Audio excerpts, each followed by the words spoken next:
I'll tell of the Battle of Hastings, as happened in days long gone by, when Duke William became King of England and Harold got shot in the eye.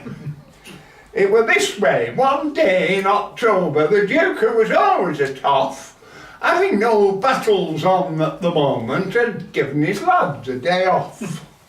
They'd all taken boats and gone fishing, till one chap in Conqueror's ear said, "Let's go and put breeze up Saxons." Said, well, by gum, that's an idea.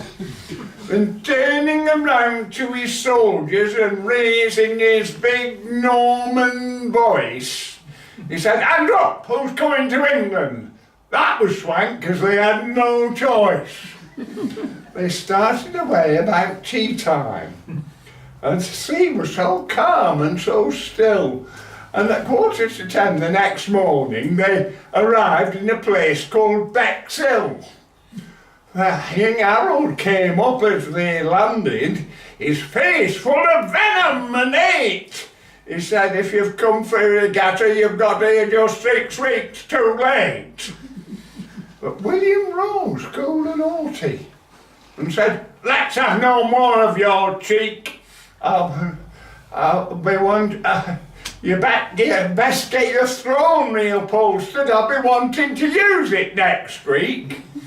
When Harold heard this in defiance, his rage, he turned purple and blue, and said some rude words in Saxon, to which William answered, "And you!" It was a lovely day for a battle. The Normans were set off with a will. Think about that one. And by both sides the duly assembled, they tossed for the top of the hill. King Harold won the advantage. On the hilltop he took up his stand, with his knaves and his cads all around him, on his horse, with his hawk in his hand. The Normans had an ounce in their favour. Their chances of victory seemed small, for the slope of the field was against them, and the wind in their faces and all. The kick-off was sharp at 2:30, and as soon as the whistle had went, both sides starting bashing each other till the swineherds could hear him in Kent. The Saxons had best line of forwards, well armed with both cutler and sword, but the Normans had best combination, and when half-time came, neither had scored.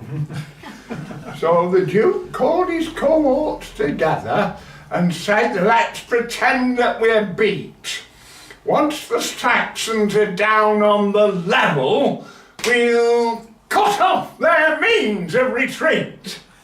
So they ran, and the Saxons ran after, just exactly as William had planned, leaving Harold alone on the hilltop, on his horse, with his hawk in his hand.